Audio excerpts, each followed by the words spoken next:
I would like to welcome our guest co-host. I hope she will be joining us as a co-host for many more events. Sarah Graff is an associate curator in the Department of Ancient Near Eastern Art at the Metropolitan Museum in New York. I will turn it over to her now to introduce our guest, Rayyane, and thank you both for joining us today. Thank you, Yazan. So I'm really delighted to be here and delighted to be in conversation with Rayyane about his very powerful and I hope to show very multidimensional work.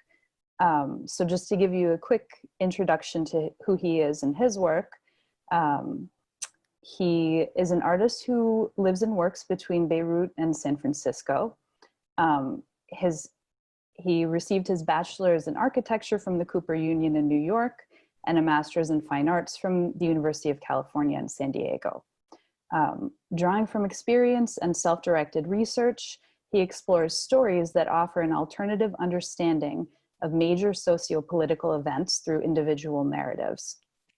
Informed by his training in architecture and sculpture, his work investigates paradoxes in the built environment and its history by way of installations that reconstitute the perception of physical and temporal distance. His recent and upcoming solo shows include the Walker Art Center in Minneapolis, and that's opening in June, Sphere Hamburg in September, and the Sharjah Art Foundation in March. There's a number of other upcoming exhibitions as well, not to mention the one that we'll be talking about today, which is an exhibition called Alien Property, currently on view in the galleries for ancient Near Eastern art at the Metropolitan Museum.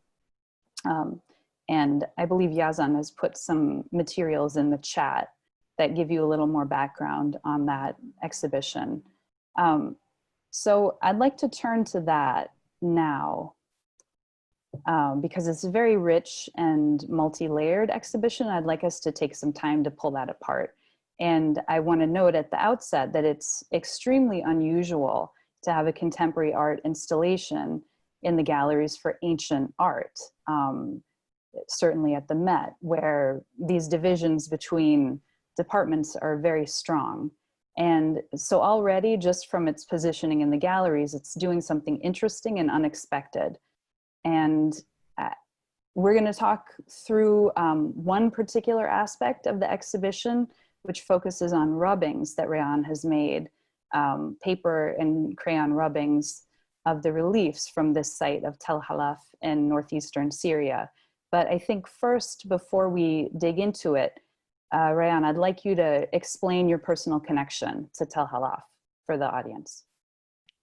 Thank you, Sarah, for the intro, and thanks, Yazan and Mikey, for the invitation. So Alien Property is actually in some ways the end of a journey that started in kind of actively in 2016, but actually began a long time ago when I was a kid. I used to spend some time at my grandparents' house in Beirut, and they had this image of a, stern, strange-looking man hanging on the wall of their dining room that did not look like any one of us. And they had among their books this bright yellow colored book written in German, a language that none of us spoke. And I was always intrigued by the presence of this figure and this book in my grandparents' house. And years later, when I was helping my parents empty that apartment after my grandparents had passed away, I kind of discovered more material about basically this figure called Max von Oppenheim and my great-grandfather's relationship to him.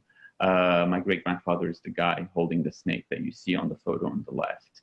And so, and I learned that basically back in 1929, my great-grandfather had worked as a translator and a personal secretary for Max von Oppenheim while he was doing his dig at Tell Halaf in Syria.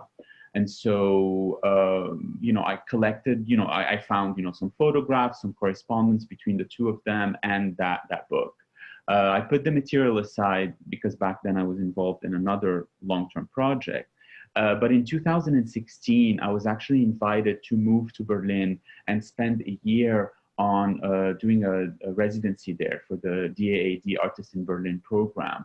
And at the time, I was kind of looking for a new project, and I was like, okay, this guy is German. I have some stuff that some unresolved questions, which is what was really my great-grandfather doing at the site. So I took this material as I moved to Berlin, and I quickly thereafter, I got in touch with Nadia Kolidis and Lutz Martin, who are two curators and conservators at the Pergamon Museum in Berlin, which had inherited through a various complicated journey a lot of the objects that Max von Oppenheim had brought back with him from Syria. And I the conversation began quite innocently. I was like, I'm the great-grandson of this guy who worked on a dig that you have some objects from. Can we just meet and talk? And very quickly after meeting, I fell into the rather complex and contradictory life of Max von Oppenheim and the history of this very particular dig in Tell Halaf. And through what began as let's say a personal quest to uncover and understand the presence of my great-grandfather on the dig turned into a search for these lost artifacts or what had happened to a lot of these objects that had been uncovered, and through it, paint a portrait of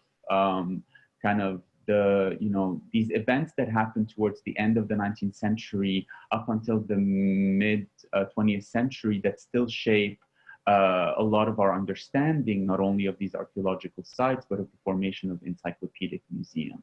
And so through Nadia and Lutz, I actually met Kim Benzel, who's the curator in charge at the Metropolitan Museum in New York. And in August of 2016, I came to the Met to meet actually both you, Sarah, and Kim, with the request of looking at the material that the Met had, because, through my research, I had realized that the Pergamon was not the only museum that held material from this dig. It was the Louvre in Paris, the Walters in Baltimore, the Met in New York, the British Museum in London, the National Museum in Aleppo, the museum in Deir ez-Zor. A lot of material had been destroyed or lost. And so I started contacting all these actors, I would say, in the life of these objects. And that's what led me to the Met and to the genesis of this project that took 3 years to get realized. Thank you.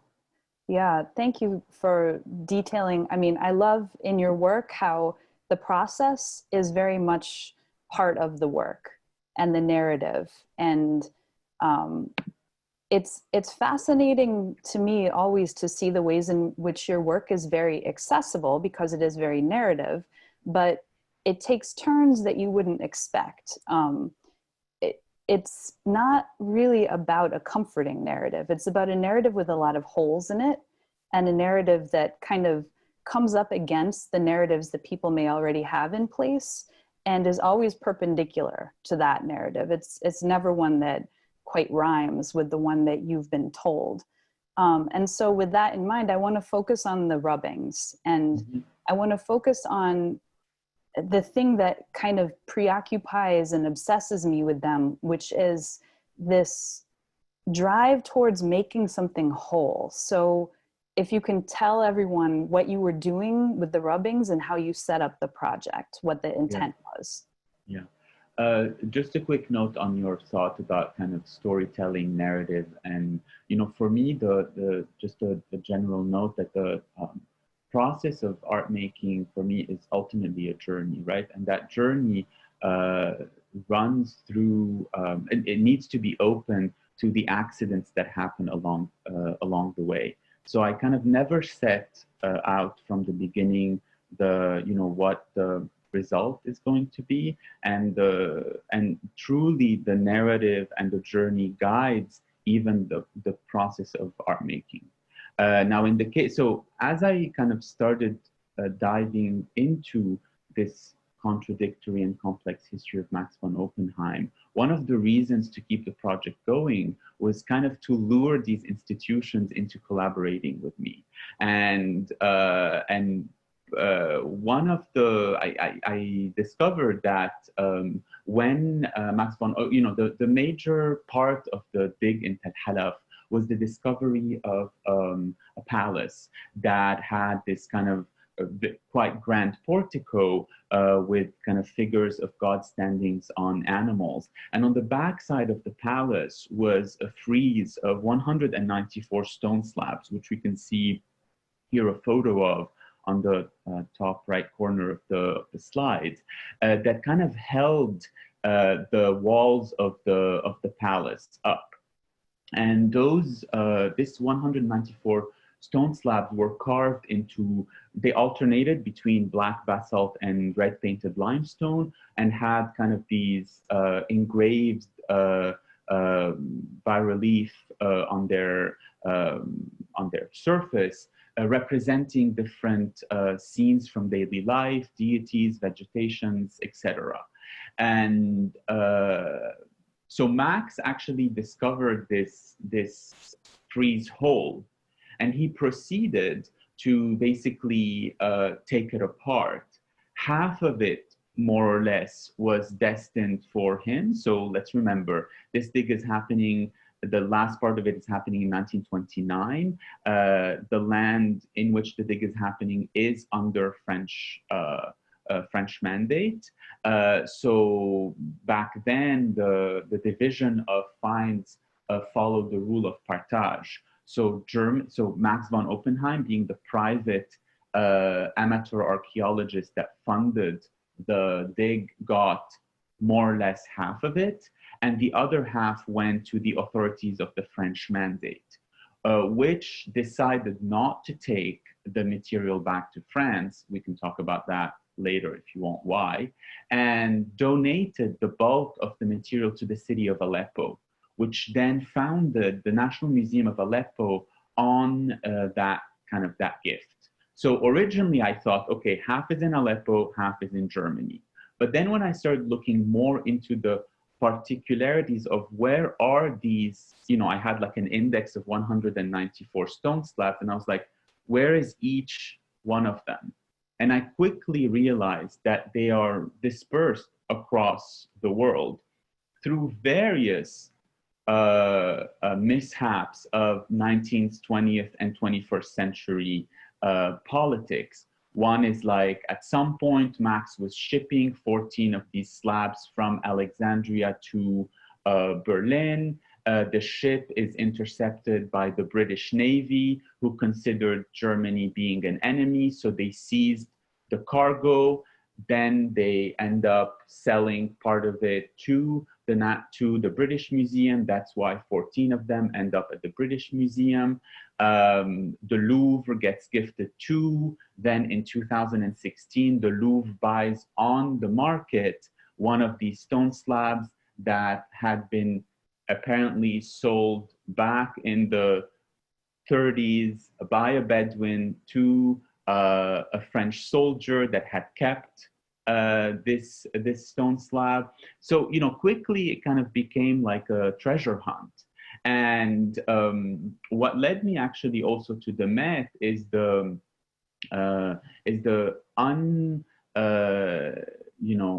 uncanny moment that happened during World War II, which is rarely talked about, which is, back in the 1930s, Max was short on cash, and he needed to sell some of those finds. So he brought 8 of these stone slabs to New York to try and sell them. He arrives right after the stock market crash, so he can't really find an adequate buyer. So he leaves these 8 stone slabs in storage space and goes back to Berlin. Years later, when the Second World War starts, FDR reactivates something called the Office of the Alien Property Custodian, whose mandate was to seize property belonging to US enemies on US soldier, and they had the right to actually sell that property.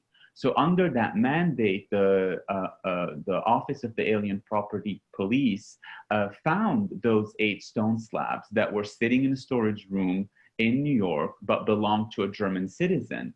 They took them out of storage, put them up for auction, and the Met actually bought all 8 of them before selling 4 of them to the Walters in Baltimore. So by discovering this Alien Property Act, which ended up giving the show its title, Alien Property, that for me was a history. That's one of these like accidents, right? Like I didn't, throughout this journey, I come across this accident, and therein lies kind of uncovered a really interesting and complicated history in, the life of the museum itself, of how it acquired this material. And so all that to say that I needed a vehicle to not only translate, but carry through some of this journey. And early on, I kind of had this desire, which is very selfish, to actually touch those objects. And so I needed basically a reason to touch these objects. And I discovered that maybe one ruse would be to ask these institutions if I could make rubbings, charcoal rubbings of the face of these objects. And the reason why I wanted to do so is because rubbing is still a technique that's used today in archaeological practices. So formally, it made sense to the nature of the project, and it would also still allow me to get that direct contact. So I got in touch with all the institutions that held objects from the dig in Tell Halaf with the request of making rubbings of said objects.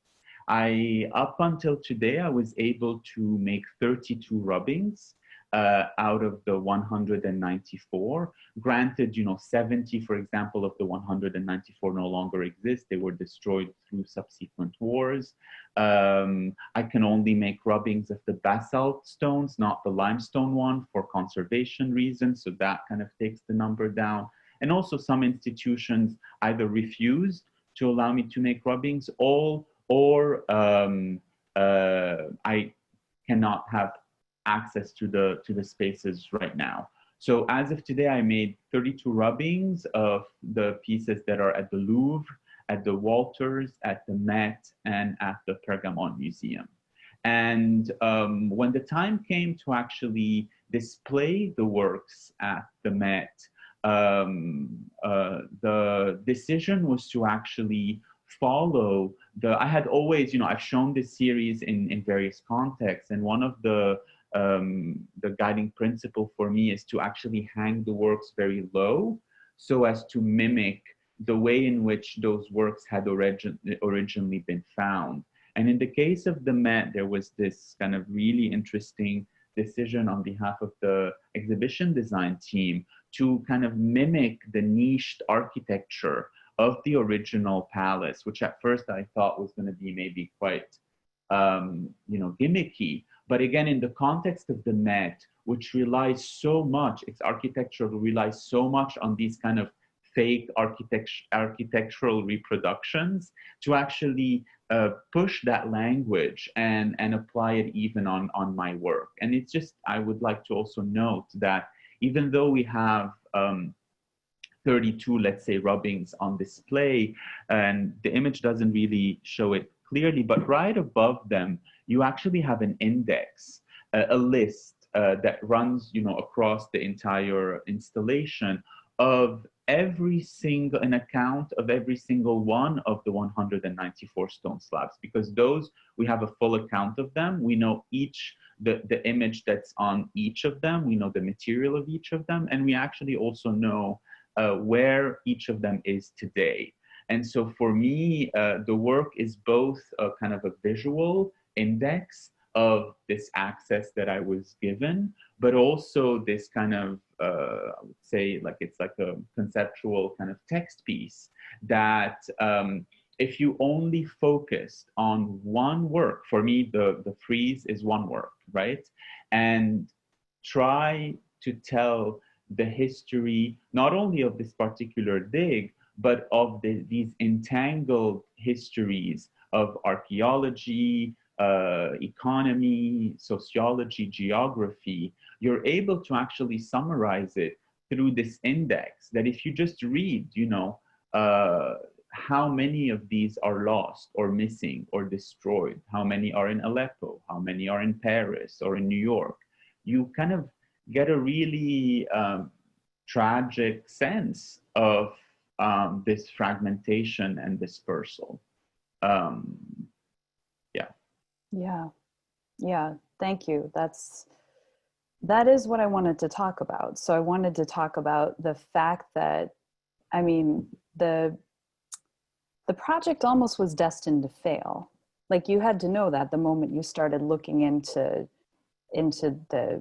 where the reliefs were, because so many of them were destroyed. So you knew that you'd never be able to make a full set. But I think that failure is actually something important that comes out of the work. I think that failure becomes something which, as you said, is an index for other things as well. And I couldn't help thinking, when you were talking about the Met's use of these fake architectural spaces, it's right next to the Assyrian relief court. And we have a nice view of that, where you can see the juxtaposition of those two spaces with the rubbings just beyond. And we can also talk about the statue that's in the middle of the Assyrian relief court. But I couldn't help thinking about how, first I want to ask you about what that failure does and how that failure is, in separate conversations, we've talked about how your work is anti-nostalgic. Your work is not seeking to reconstitute a vanished past. Your work is seeking, in my opinion at least, to make it clear that is never an option, that is not, to kind of explode the possibility of that even being an option. You're not arguing with nostalgia, you're simply saying it doesn't work. You were making it not work. And then how does that sit with its relationship with the Assyrian relief court, which is also cut up stone reliefs. It's also stone reliefs that were taken from their original context. It's also incomplete. They're, as you can see very clearly on the right side of the picture, there are the two half-length reliefs that are floating in the middle of a gray wall. So how do those speak to each other? And that can give us an opening to talk about what it means to have a contemporary installation in a gallery full of archaeological material. So to speak quickly about I've always been interested in the generative potential of failure. I think that and the possibility for a fragment to reconstitute a different story. I have of late really been interested more and more in the potential and the potentiality of fragments, because in them lies the greatest, I think, potential, and the possibility for one to insert one's own narrative and to expand it. I think the attachment and obsession with these figures and objects that are whole is maybe part of the issues that we face, right? That we kind of have a if only we could reconstitute this image or this object or this situation, we would be maybe better. And I've completely let go of that, because I think that is definitely a romanticizing a past we all never had. And so I think one of the, so to start, and I mean, I know we're talking about this particular project, but in general, the practice at large concerns itself with failure and its generative potentials. So again, if I could only do one rubbing, the project would be fine. And even actually, if you think about it, if I could not do any rubbing, the project would still exist. And so it's when I realized that I think everything changed for me, you know, because when I realized that I will always have this index, and this index is in and of itself the project, it didn't matter that I had illustrations to prove that I went on this journey. Now, it's great that we have them, but it doesn't mean you necessarily need them. Now, throughout the conversation, so this show, Alien Property, is a collaboration, as you said, between modern, contemporary, and ancient Near Eastern art at the Met, the two departments. But more importantly for me, it's a conversation between Kim Benzel, Claire Davies, who's from Modern Contemporary, and myself.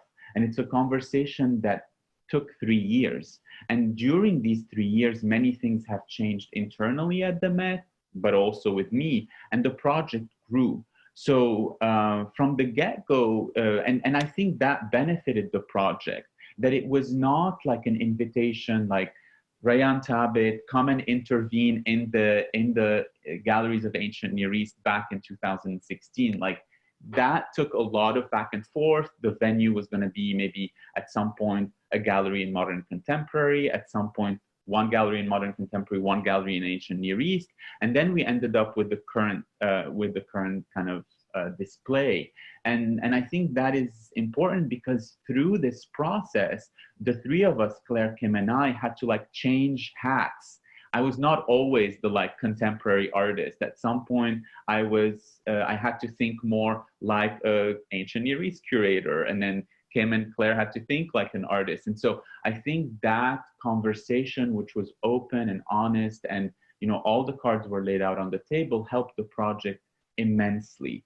And but when we settled on the fact that the show was going to take place in these three galleries, so it takes over 3 galleries in the ancient Near East department, the center of which is the Gallery of Assyrian Reliefs that we see here.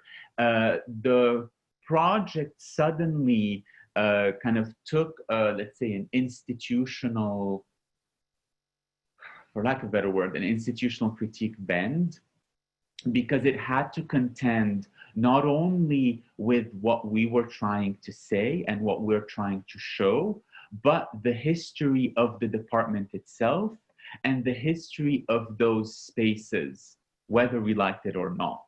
And I always say that for me, maybe the most important gesture in this show is a gesture that people don't see, which is the emptying of rooms, of these rooms with the hundreds of objects that were already there. So the 2 rooms that are on either side of the Court of Assyrian Relief held about 100 objects that hadn't been really moved, as you know, Sarah, for a really long time. And it also held a quite problematic map of the region that hadn't been updated in a while. And so already the removal of these objects, the removal of the map, the painting of these walls announced, you know, if only the project did that, you know, that's when I realized, like, oh, we could also just stop there, right? Like, who cares about the rubbings? The rubbings are ultimately an excuse to have a conversation. They were an excuse to give me access to these institutions, and they remain an excuse to ultimately start this long and complicated process of conjuring the past and understanding where it led us. So now that we talk about the court, and so that's when, honestly, I never thought of the Court of Assyrian Relief in relationship with the rubbings. But then obviously along the way, when exhibition design came with the plan, when we started spending more time, I was like, oh shit, it's the same thing. It's the same exact, you know, even though the Court of Assyrian Relief is considered like high imperial art, what was done to the objects themselves is similar to what was done to these objects from Tell Halaf, which were considered, at the time, the Neo-Hittite, not that important of a civilization. That's why the French didn't want them, so they left them, for the Syrians, and so it opened up the conversation that linked these sites that together in this history of injury and destruction, and the reminder that the birth of archaeology as a practice comes hand in hand with the destruction of cultural heritage. The appearance of objects in museums is based on access and displacement. And so the Court of Assyrian Relief is another example of, Layar, who discovered the site and, starts cutting it up. And the material, correct me if I'm wrong, Sarah, I think is spread through maybe like 60 institutions throughout the world, like some insane number. You have stuff also at the, and what was funny is the realization, what was fucking tragic and perverse is to realize that the same institutions that held material from Tell Halaf also held, like, the Louvre, the British Museum have, the Pergamon have parts of this Court of Assyrian Relief. So uncannily, these sites speak to each other. And if I can talk about one thing, because I think it's important for this conversation, especially when you talk about the notion of the fragment, and how the potential for a part to undo the whole. While doing research on Max von Oppenheim, maybe the greatest discovery for me was to know that the bulk of the material that he brought back with him to Germany was on display in a private museum in Berlin. And that private museum was destroyed, was bombed directly by a phosphorus bomb during World War II by Allied forces, which led to the complete destruction of all these objects. These into basically 27,000 fragments that were then gathered and put up in the Pergamon storage for about 50 years, until Nadia and Lutz and a team of restorers started piecing back together this puzzle. And after 10 years of this exercise, they ended up with about 30 architectural and sculptures pieces from the site of Tell Halaf. And the seated Venus that we see here is actually one of these objects that were reconstituted. So the discovery that up until 2011, the objects that had remained in Syria had actually remained safe. And it was the material that was brought to Germany that was destroyed, and not the other way around. So the logic of the preservation of cultural heritage and the narratives that have recently been put forth, that objects are safer in the West, the story of Tell Halaf comes to disprove that story. And so that's one, on the one hand, but on the other, and more importantly, I see that by virtue of having been destroyed and reconstituted, this seated Venus piece leaves Tell Halaf, leaves the 9th century BC, and becomes a contemporary artwork, becomes a work through the decision by the conservators not to hide the scars, not to hide the effect, acknowledge the bombing during World War II as part of the history of this object, makes this object contemporary and part of our current reality. And I think that that discovery and that encounter was so kind of transformative that I think it was essential for her to be present. Now, at first, I was also, she's such an amazing figure that I was also afraid she's going to steal the show. So I was reluctant on including her, as Kim would tell you. But the decision to include her, but precisely the decision to put this sculpture in the middle of the Court of Assyrian Relief, which is a room that rarely hosts anything but itself. Usually you just have a bench in the middle of this room. Rarely objects are shown there. To A, have an object in the middle of that room. To B, have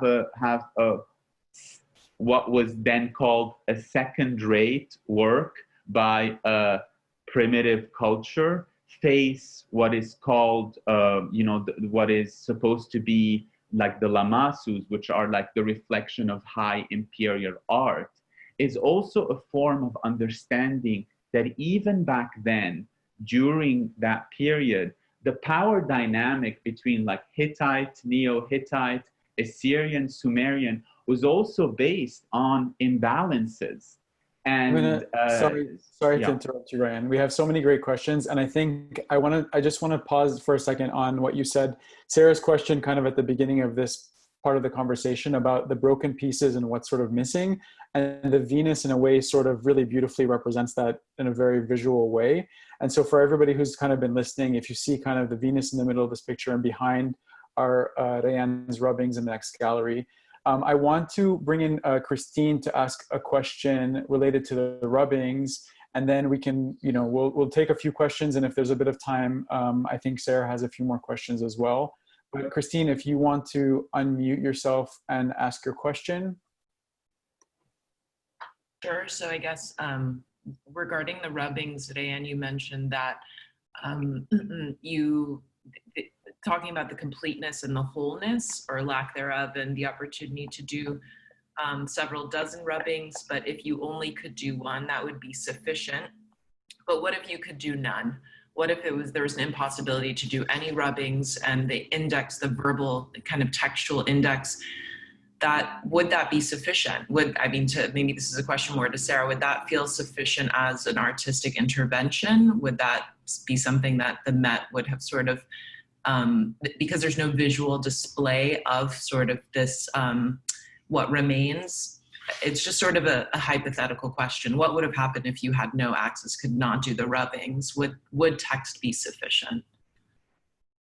Yeah, I mean, for me, it would be maybe the display logic would have to be kind of tweaked or rethought, but it was kind of along the way. Because at the early stages, of this process, I really was not given access to this material, and I didn't think I was going to be given access to this material, and so I had to start really thinking of these possibilities, and the index as is really kind of came through to me as both a timeline, a text piece, and kind of, I personally, I think it has the potential. Whether or not that would have kind of made it into the Met, that's a question for the institution itself. But I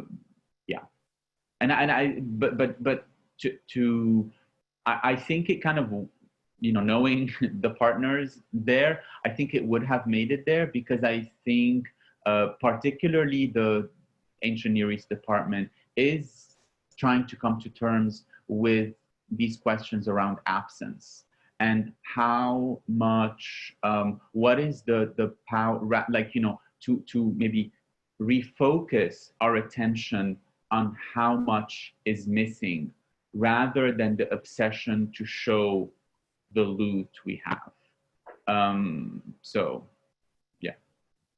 Yeah, I mean, if I could just add just briefly, I think what you said, Rayyane, earlier was really powerful, that you think the gesture of emptying the galleries was enough. And I mean, I agree. I think that once you commit to doing a project like this at the Met, you commit to it, and it's going to be iconoclastic in some way. And so it was only a question of what form that iconoclasm would take. And we're lucky to have objects to look at just for the people who come and expect to see something to look at. But I think it would have been extremely powerful whether or not there were the rubbings to look at. But don't you think, Sarah, though, that, the gesture of, now we also see some other parts, of this show, which include kind of these, reconstituted drug that relies on the, the empty, what you don't see is as important as what you see. For me personally, when that was made evident in the gallery, I then walked through the court of Assyrian relief and focused more on the emptiness and what is not there than what was actually there. Do you think kind of this could become a way for, the department particularly, but the museum at large, to recognize that, we're only seeing parts of things, but they're being shown to us as if they're whole, right? So there's like this trick, right? This trick that the museological display does in making us think that what we're seeing is the whole thing. Which is the nostalgia, which is we've rebuilt something that was broken apart. But what you're talking about is making the museum visible, the museum itself. Yeah, hopefully. So actually, I'm going to skip 2 questions and I'll go back to them for Mikey and Jazia. But Ava, do you want to unmute yourself and ask your question? This ties in nicely to what Sarah and Rayyane are bringing up now. Sure. Hi, everyone. So, yes, this is a subject that carries a lot of trauma, a lot of deep feelings for all of us who are coming from regions that our cultural heritage has been taken and, stored and sold and represented in ways that sometimes not necessarily also show the layers of encounters in histories between people. So I just want to bring back the intention towards the institution itself and think of this project as a point that could create a new space within the institution for talking more about the ways that the policies could internally change for opening up conversations and practices of reconsidering the rights of ownership of the objects. So in this case particularly, I think what comes to mind and could be discussed further is the rights of ownership versus exhibiting a piece. Yeah. And I just wanted to see within all the years of working on this project, if any of these type of conversations have been happening within the collaborators and partners. Yeah. Thank you. Yeah. Thank you. I'm going to speak quickly to, for me, maybe the most interesting part of this show, which are basically 4 documents that are shown in a small vitrine on the side of one of the rooms, which are where you can see here on the first slide. Sorry, if you can go back to the first slide. Yeah. So this piece of paper, this like typed piece of paper, is actually the kind of the agreement between the Office of Alien Property Custodian and the Met, which is an agreement of sale. And, the Met is celebrating 150 years of its history, but very rarely has the Met made any acquisition document public. And for me, it was very important to uncover this material because an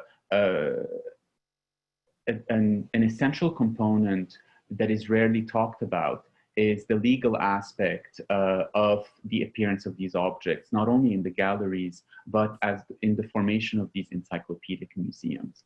And that those are not, again, like, the space is not an innocent, the museum is not an innocent space. The museum, I'm gonna borrow Christine's language, the museum is politics. And it's important to start this conversation by going back to these documents, which in the most part are legal documents, and start from these, the questions around those legal issues. For me, maybe the biggest, similarly to how the discovery of the destruction of this cultural heritage in Berlin rather than in Syria, which went against a lot of these assumptions that we currently have. The question of ownership.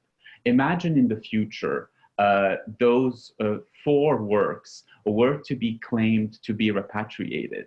Under the current legal constraint, they would have to be actually returned to Germany and not to Syria, because they were owned by a German citizen. And so that in and of itself starts kind of framing the complexities of ownership, and to maybe start really proposing things around custodianship rather than ownership on a shared material, but also to expand these questions and to truly face the reckoning that these institutions have made. I can't really speak on behalf of the institution, but I know that particularly the Ancient Near East Department is working quite with a lot of intention to kind of find a way to respond to these questions. Yeah, maybe Sarah, you could speak to that, but I can't. I mean, I appreciate the question. I really, really do. And I think if I can just say, like, from my own standpoint, the idea that anyone could have permanent title to something that is thousands of years old is kind of absurd once you start looking at it. And I think that this is such an important question. This is so at the heart of the reckoning, as you say, Rayyane, that museums are going through right now. Like ownership, what is ownership? What is stewardship? What is exhibiting something? Who has claim to things? I mean, there are 1,000 books in my field called like Who Owns Antiquity or Who Owns the Past?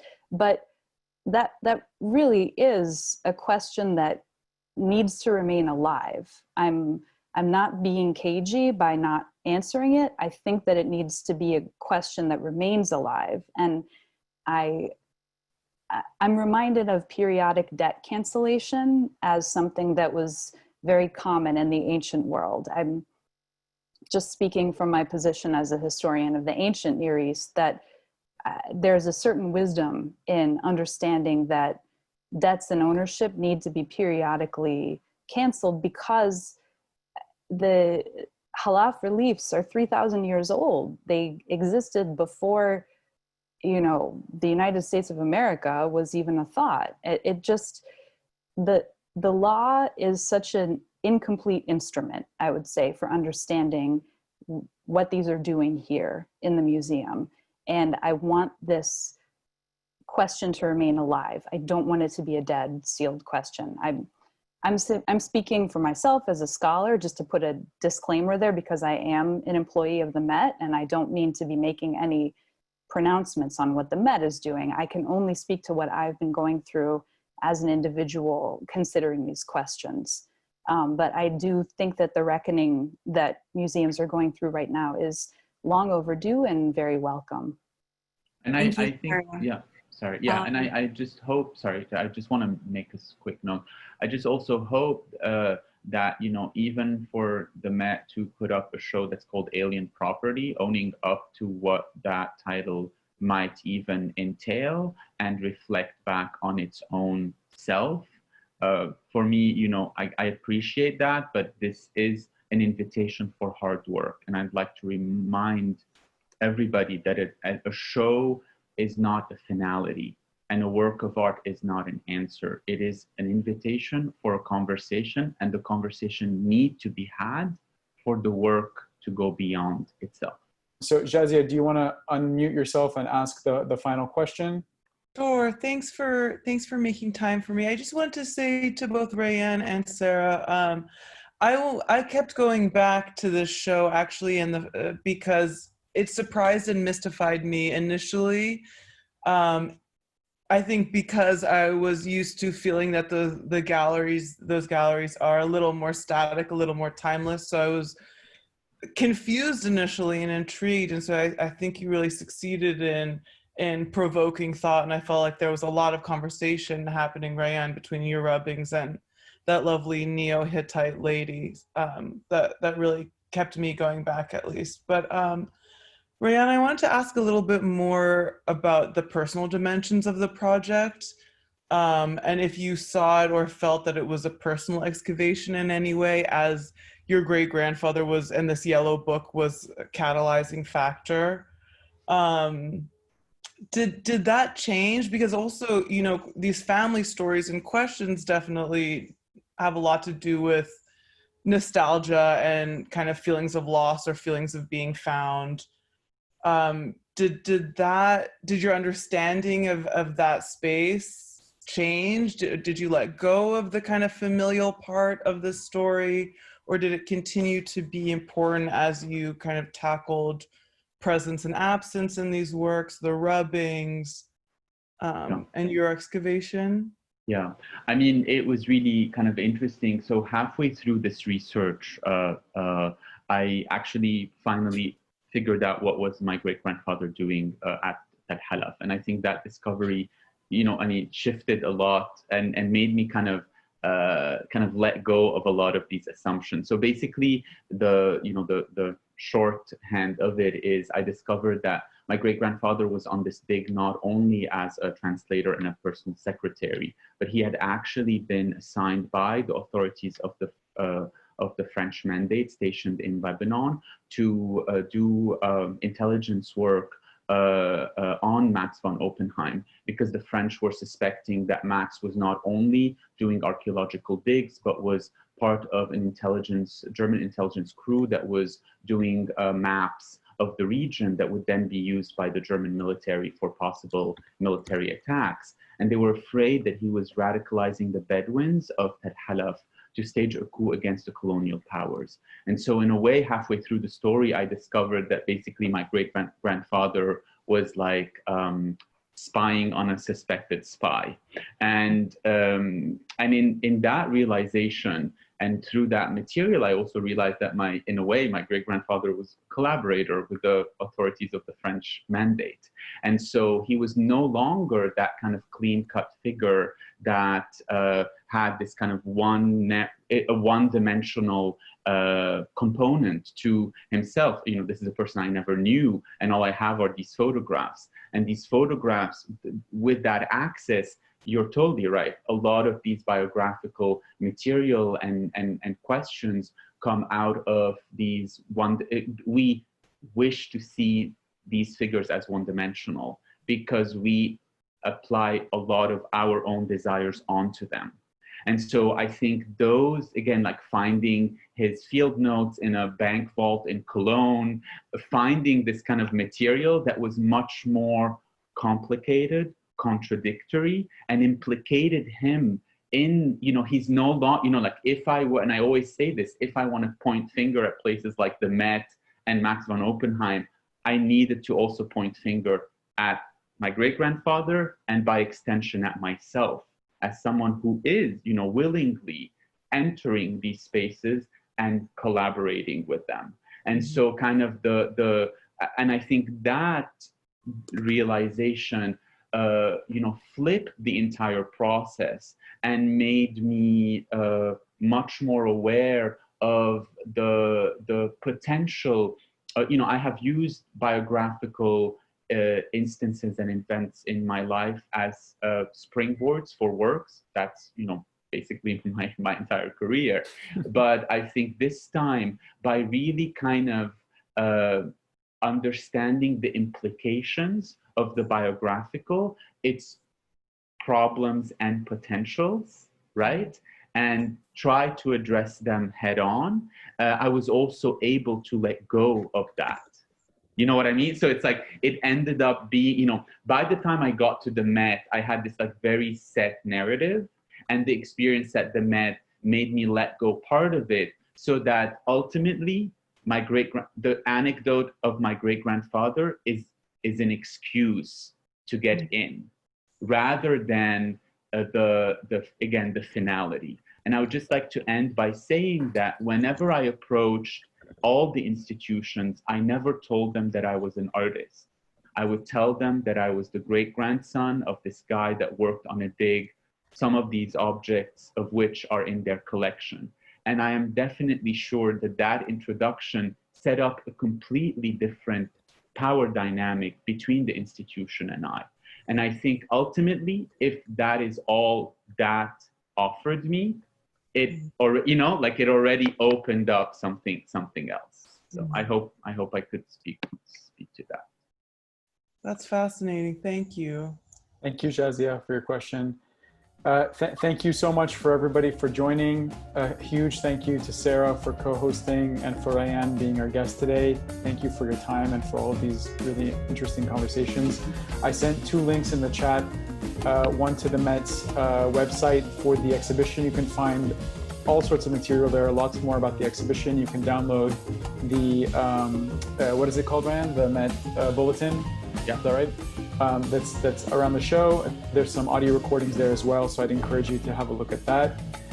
Thank you very much for everybody participating today, and hope to see you soon again.